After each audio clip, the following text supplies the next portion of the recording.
This is the story of Callum Whitfield and his wife Zarina Whitfield.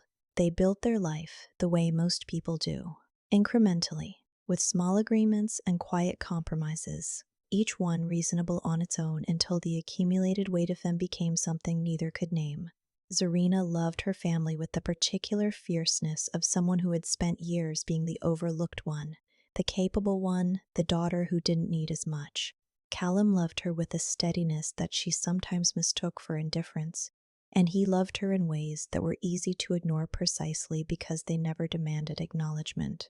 Between them was a child, Nora, 1 year old, who had become both the anchor of their marriage and, without anyone intending it, the surface onto which every unspoken tension had been quietly projected. What would unravel at Nora's first birthday was not simply a party.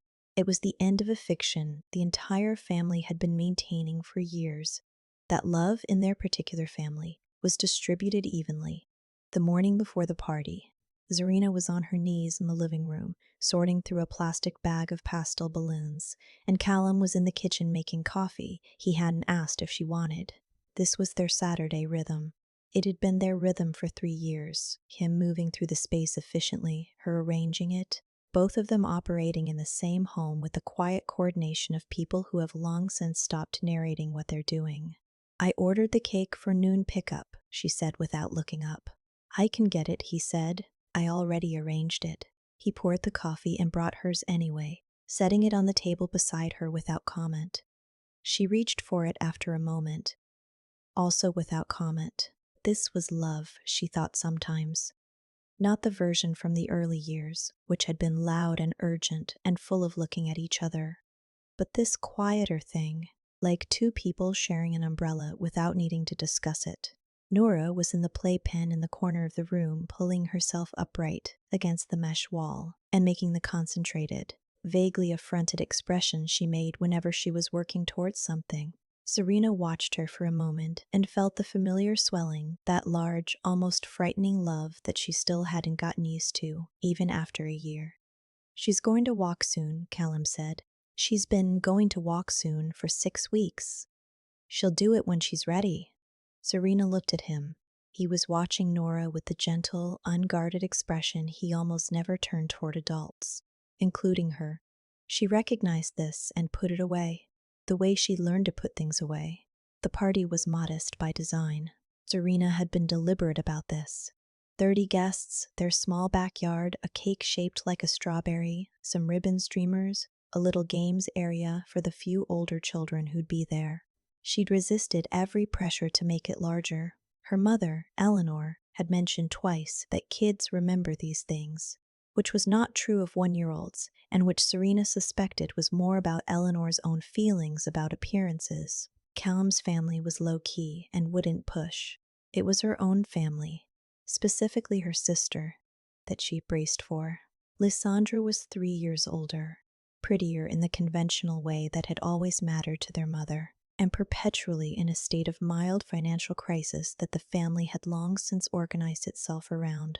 She had 2 children, Marcus, 7, and Delia, 4. They were energetic, undisciplined in the way of children whose parents substituted enthusiasm for consistency, and they tended to arrive at family events like a weather system. "Is Lysandra confirmed?" Callum asked. "She texted last night. She's bringing both kids." He nodded and said nothing, which was its own kind of comment. He'd never been harsh about Lysandra, but he saw her clearly, more clearly, sometimes than Zarina allowed herself to. "She'll be fine," Zarina said, though she hadn't been asked. "I didn't say she wouldn't." The morning passed. Callum assembled the folding tables in the backyard while Zarina made 2 batches of finger sandwiches and sliced fruit into the shape of stars with a cutter Nora would never notice. She'd put real thought into all of it, the proportions, the small hand-lettered sign above the table that read Nora 1.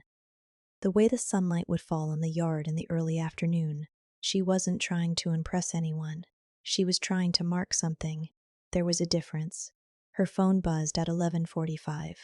"Eleanor, we're coming a little early to help set up." Zarina stared at the message. Her mother had never once come early to help set up anything in Zarina's life. She had come early to Lysandra's children's parties.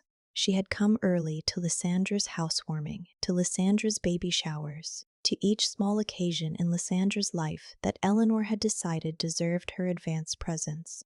She typed back, "Okay, party starts at 2.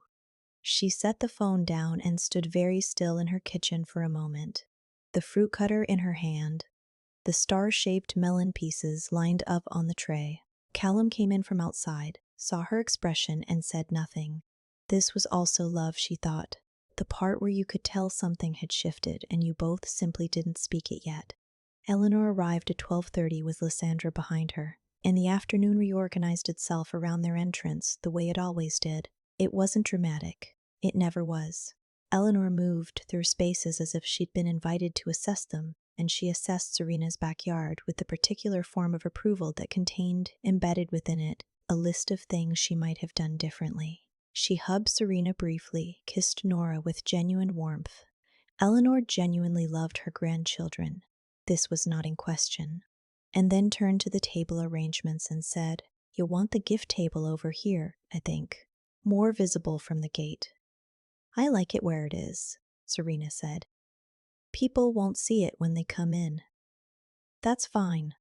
Eleanor paused, then moved on. Lysandra had swept through to the kitchen by then, her children already running in the yard, and was reorganizing the refrigerator to accommodate a casserole dish she brought without telling anyone. "I made my lemon pasta," she said when Serena followed her in. "I know you didn't ask, but it's easy and kids love it." "There's already food, Lysandra. More food doesn't hurt." Callum was standing in the doorway. He made eye contact with Serena briefly, not a significant look, not conspiratorial, just a checking in kind of look, and then quietly went back outside. The thing about Lysandra was that she was not malicious. This was what made her difficult in a way that pure malice wouldn't have been. She was generous in the way of people who confuse generosity with control, who give things that weren't asked for, and then feel entitled to the gratitude and the reshaping that follows. She'd been this way their whole lives. The lemon pasta was not an attack. The lemon pasta was also, somehow, not really about the pasta. "Mom looks tired," Serena said, because she needed to say something. "She's been stressed, helping me out with some stuff." Lysandra said this easily, reaching past Serena for a serving spoon, and Serena let it pass. Guests arrived between 2 and 2:30.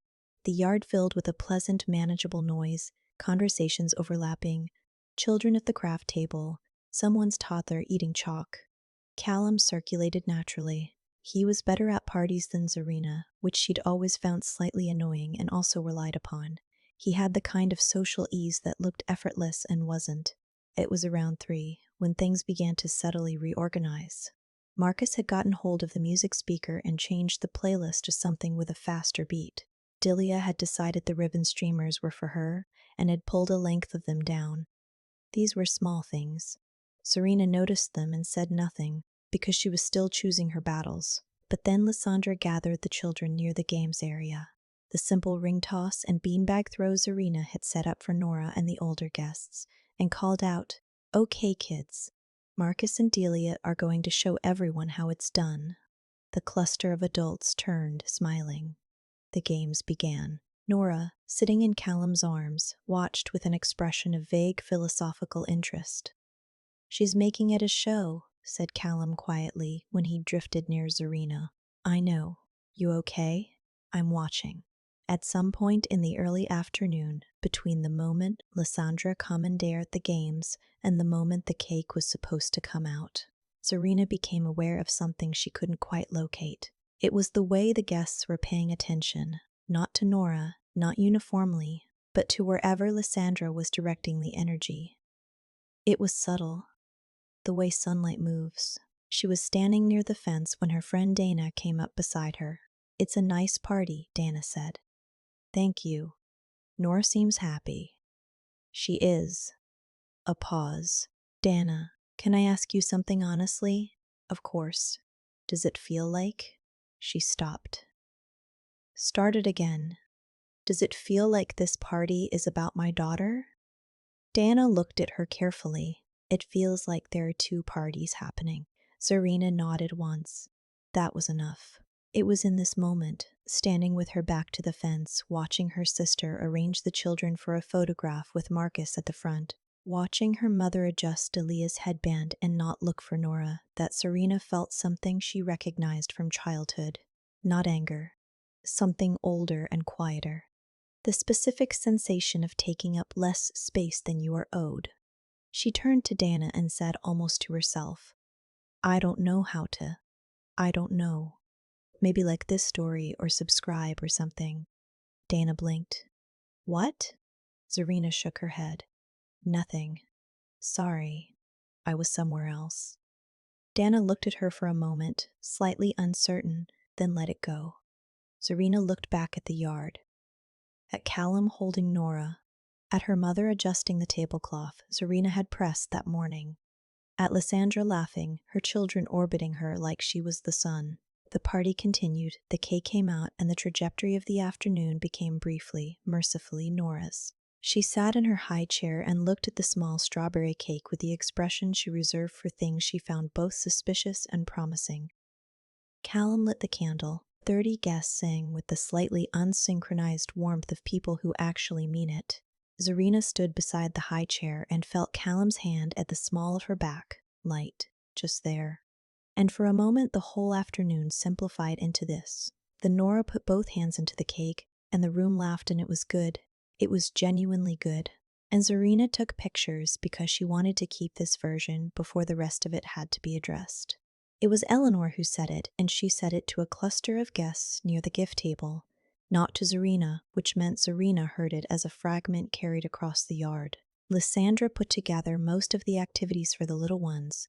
She's always been the one who knows how to make these things festive.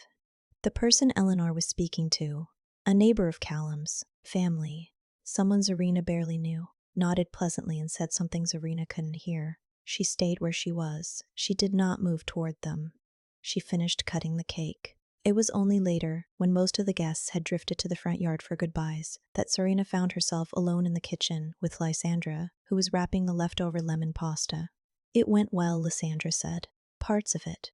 Lysandra glanced at her. What does that mean? It means the games were supposed to be for Nora. The kids had fun. Your kids had fun. At Nora's party. Lysandra set the container down slowly. I was trying to help. Marcus loves that ring toss. I know you were trying to help. Zarina said this evenly.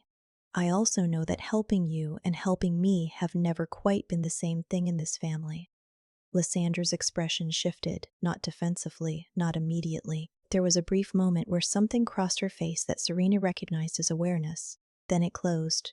That's not fair. I heard Mom tell people you organized the activities. A pause. She misspoke. Maybe. Zarina turned to look at her directly. I want to ask you something, and I want you to answer me honestly. How long has Mom been giving you money? The silence that followed was not the silence of someone who didn't know the answer. It was the silence of someone calculating. She helps me sometimes. It's not, how long, Lysandra? 3 years, maybe 4. The words came out quieter than the others. It's not a secret. She told you not to mention it to me. Lysandra didn't answer. I'm not asking to be accusatory, Zarina said. And she meant this, which was the strange part. She did mean it. She was tired, not enraged. There was a difference, and it mattered. I'm asking because I need to understand the shape of things.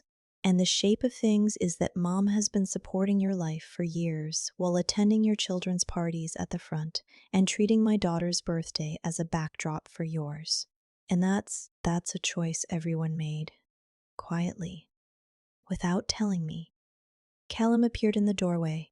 He looked between them and, reading the room accurately, came in and stood near Zarina without speaking. I didn't think it was your business, Lysandra said finally. The money. It's not. That's what's strange. Zarina looked at her. It's not my business, and it still shaped everything. Lysandra picked up the pasta container and held it. She looked like she wanted to say something more. Something that would redirect or explain. But nothing came. She left through the back door. Eleanor appeared minutes later. looking for her car keys. She found them. She kissed Nora on the forehead. She told Zarina it was a lovely party, and she said it sincerely, without any apparent awareness of what had just happened in the kitchen. And this, more than anything, was what Zarina would carry forward. After they left, Callum cleaned the yard while Zarina put Nora to bed. She sat in the glider in the corner of the nursery longer than necessary, after the baby had gone to sleep, watching the rise and fall of her small chest. She was not thinking about revenge.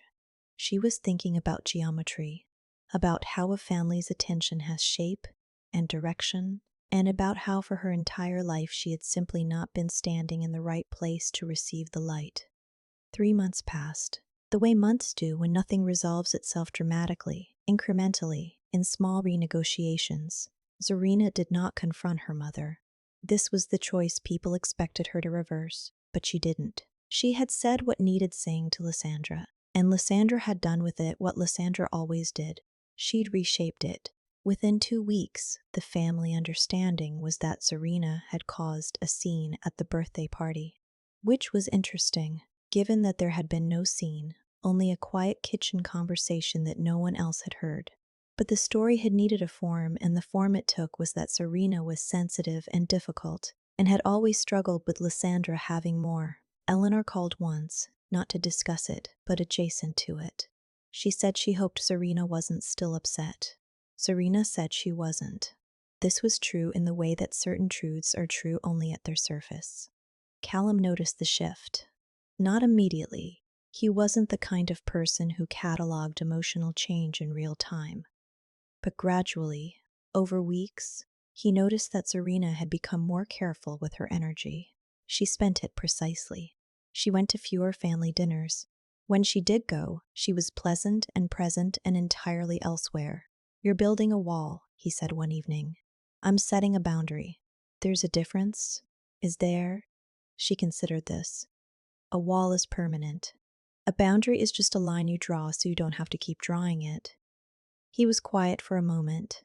"I just don't want you to lose them entirely." "I'm not going to lose them." She looked at him. "They're not mine to lose." "That's what I'm learning."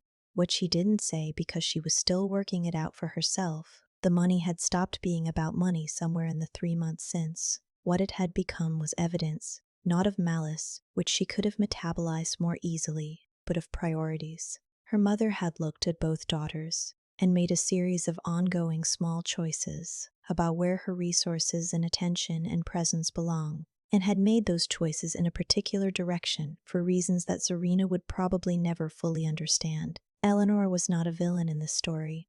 That was the complicated part. She was a woman who loved her children unequally, not because she was cruel, but because she had a preference, and preferences, sustained over decades, become structure. Lysandra, for her part, was also not a villain. This was what Zarina returned to most often. Lysandra had simply accepted what was offered. There was something almost neutral about that.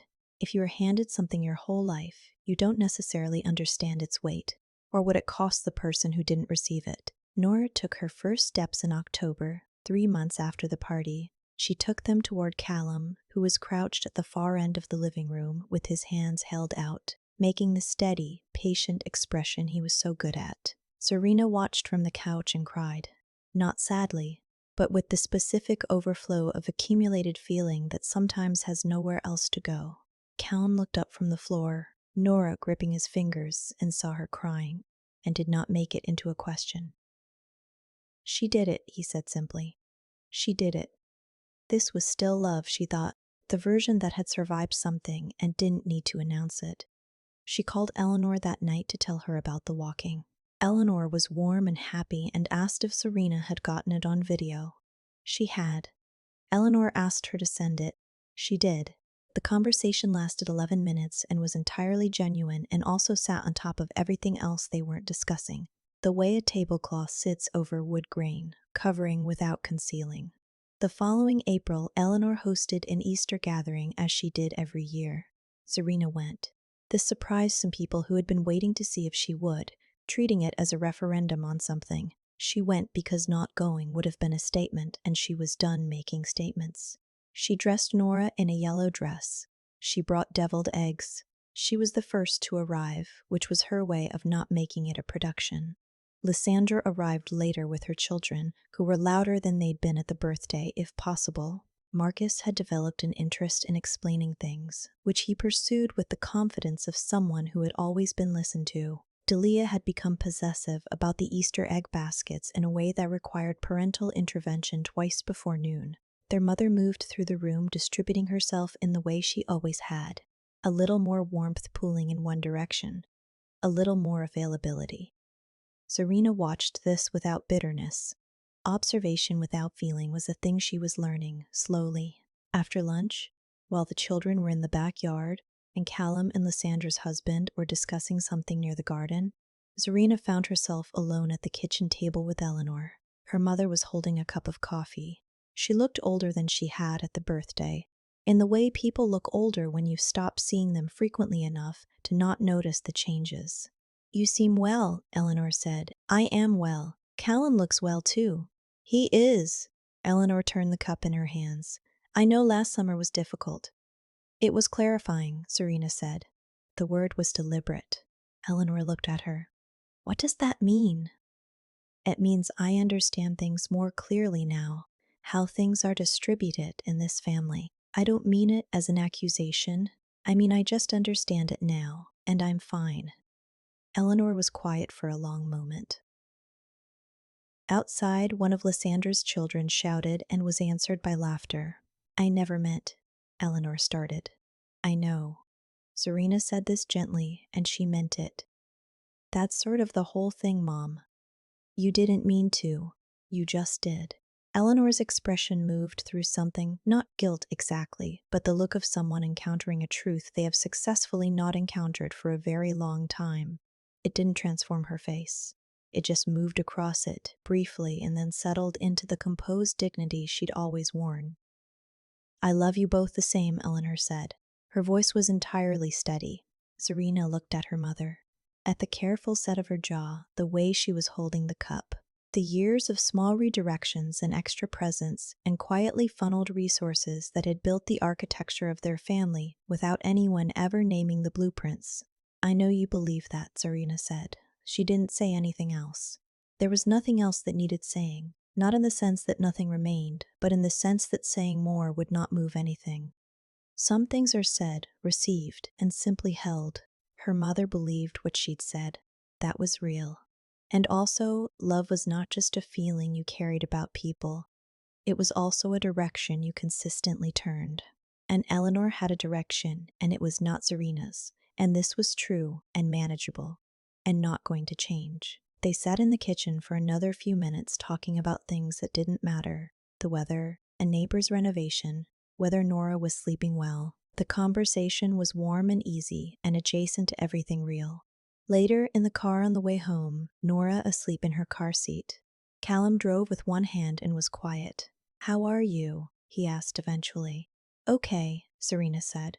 She looked out the window at the flat, even light of late afternoon. "I think I finally stopped waiting for something." For what? She thought about it. For it to be different. For the shape of things to change. She paused. It's not going to change. And knowing that is, she searched for the word. It's actually lighter than hoping. Callum nodded. He reached across and touched her hand, briefly, then returned it to the wheel. She watched the road ahead of them, long, predictable, leading toward their house, where Nora's drawings were stuck to the refrigerator with magnets and the coffee maker would already be set for morning because Callum had set it the night before, because this was the kind of love he offered, consistent, unremarkable, continuous as breathing. She would not get what she'd wanted from her family of origin. This was simply true. She had a daughter who would never know what it felt like to be the overlooked one, because Serena would make sure of it, not in a loud way, not as a correction to anything, but simply as a direction she would consistently turn, a direction she was choosing every day with clear eyes. The car moved through the late afternoon and the light shifted and Nora made a small sound in her sleep, settling deeper, and Serena turned to look at her and felt that large, almost frightening love again, the one she hadn't gotten used to, even after more than a year. She didn't think she ever would. She hopes she never would.